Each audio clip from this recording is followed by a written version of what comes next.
तारीख पर तारीख, तारीख पर तारीख, तारीख पर तारीख मिलती रही है, लेकिन नमस्कार दोस्तों, कैसे हैं आप लोग। उम्मीद करते हैं ठीक ही होंगे। तो चलिए हम शुरू करते हैं। 2023 में भारतीय न्याय संहिता जो 1 जुलाई से लागू हो चुका है, तो इसके बारे में हम लोग पढ़ेंगे आज। तो उससे पहले अगर आपने अभी तक हमारे चैनल को सब्सक्राइब नहीं किया है, जी लाइन न्यूज़ को सब्सक्राइब कर सकते हैं। तो चलिए हम पढ़ते हैं कि हमारा जो प्रारंभिक 2023 का भारतीय न्याय संहिता है, जो भारतीय न्याय दंड संहिता थी उसको बदल के भारतीय न्याय संहिता कर दिया गया है। तो आज हम इसी के पढ़ेंगे। तो पहले कितने अध्याय हैं, इसमें पूरे अध्याय 20 हैं। और इसके प्रारंभिक क्या है, अध्याय 1 में 2, 3, 4, 5, 6, 7 कुल मिला के 20 हमारे अध्याय हैं, जो पहले से कम हो चुके हैं और धाराएं भी कम हो चुकी हैं। और इसमें कुल धाराएं 511 थी, अब इसमें मात्र 358 धाराएं हैं, बाकी सब धारा ख़त्म हो चुकी है। तो चलिए हम लोग पढ़ते हैं पहली धारा से। तो पहला धारा में क्या है, तो पहली धारा में हमें मिलता है कि पहली धारा हमारा क्या है। तो इस अधिनियम में पहली धारा अधिनियम का संक्षिप्त नाम भारतीय न्याय संहिता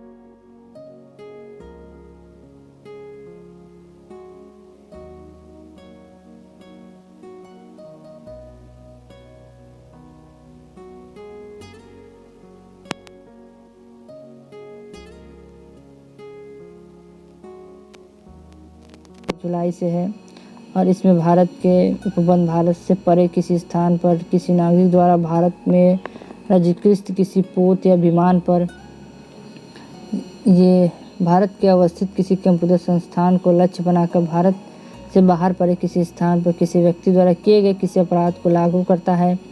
स्पष्टीकरण, इस धारा में अपराध शब्द के अंतर्गत भारत के बाहर किया गया ऐसा प्रत्येक कार्य आता है जो यदि भारत में किया गया होता तो इस संहिता के अधीन दंडनीय होता।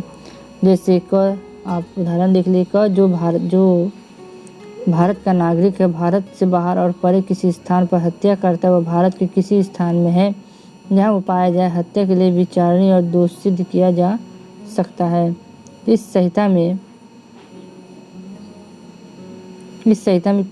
में कोई बात भारत सरकार की सेवा अधिकारियों, सैनिकों, नौसेना या वायु सैनिक द्वारा विद्रोह और अभिचयन के लिए दंडित करने वाले किसी अधिनियम के उपबंधों या किसी विशेष या स्थानीय विधि के उपबंधों का प्रभाव डालेगी। तो ये हमारी धारा 1 है। और धारा 2 में हमारा क्या है, इसमें परिभाषाएं हैं, कहाँ कहाँ ये होता है। इस संदर्भ में जब तक परिभाषा क्या दी, कार्य करने की एक आवली का उसी प्रकार घोटा के जिस प्रकार कार्य करता है, जीव जंतु से मानव से भिन्न कोई जीवित प्राणी अभिप्रेत हो, बालक से 18 वर्ष से कम आयु का कोई व्यक्ति अभिप्रेत हो। और इसमें कूटकरण, कोई व्यक्ति जो एक चीज़ को दूसरी चीज़ के सदृश इस आशय से करता है कि वह उस दृष्टि से प्रवचन करे या यह संभव जानने हेतु कि तथा स्व प्रवचना की जाए, वह कूटकरण करता यह कहा जाता है। स्पष्टीकरण, कूटकरण के लिए आवश्यक नहीं है कि नकल ठीक वैसे ही हो।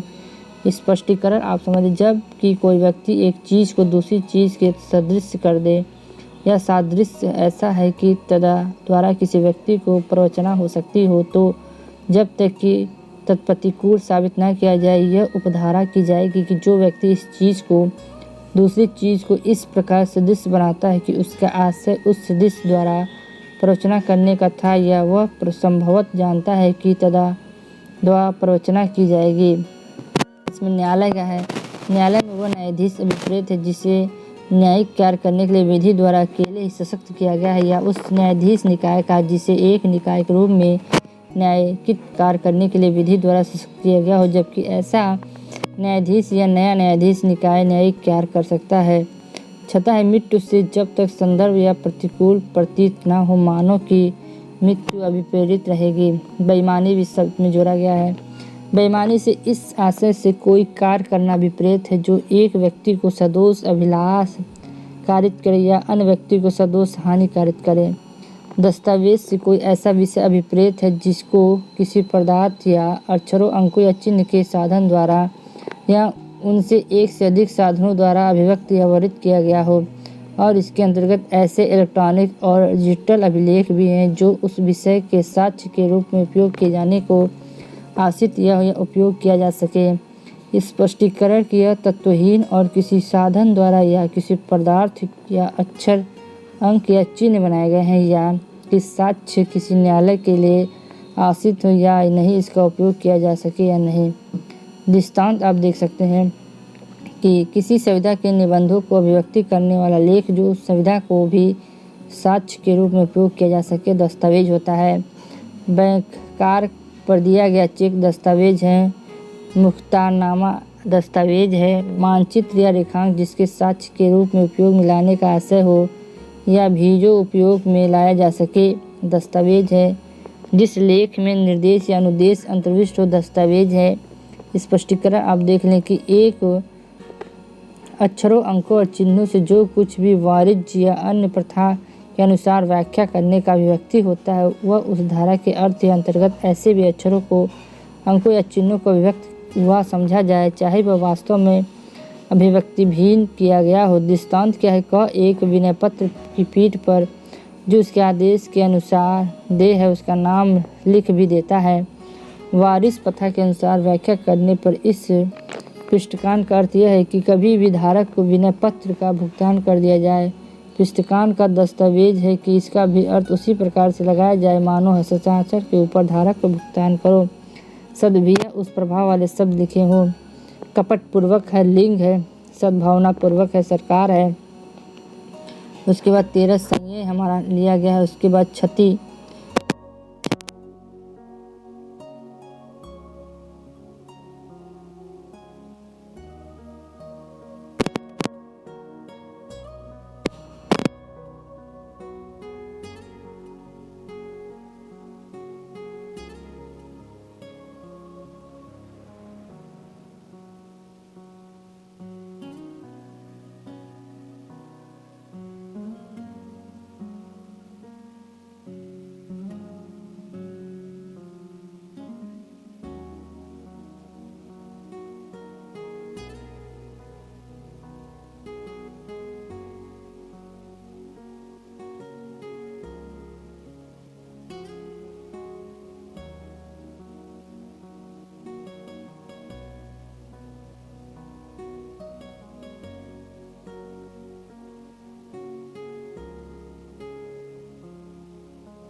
पच्चीसवां लोप है। 25 लोप है। 26 व्यक्ति है। 27 लोप है। 28 लोक सेवक है और लोक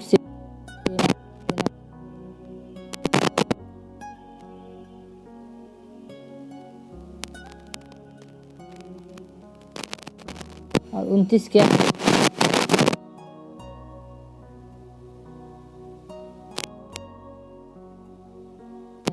ये सब आप 32 क्या है? उसके बाद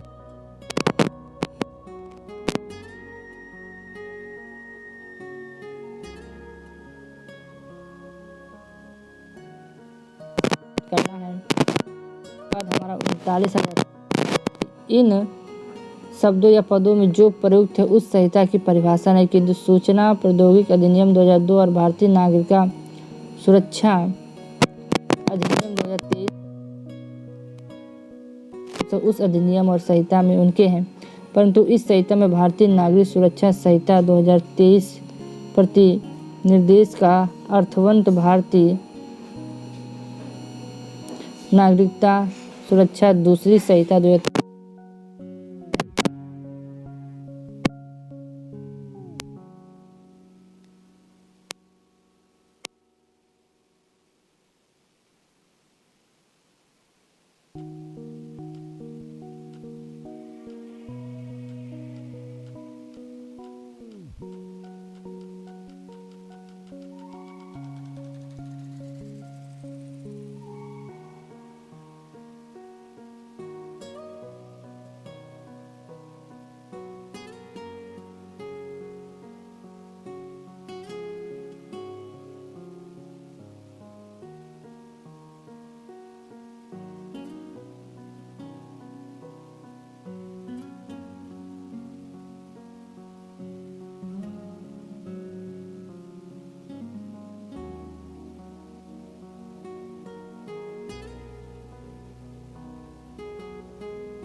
इंसाफ या तारीख?